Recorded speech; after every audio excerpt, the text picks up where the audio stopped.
होईना मला रूप तुझं पाहू दे. हे आई जीवनात माझ्या तुझा सहवास राहू दे.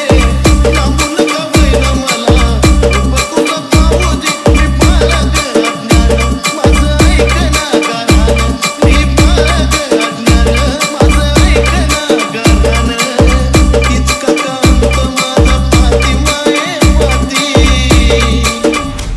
मग काग येणा माई लांब लांब जाती या लेकराच्या जीवाची लाई लाही होती.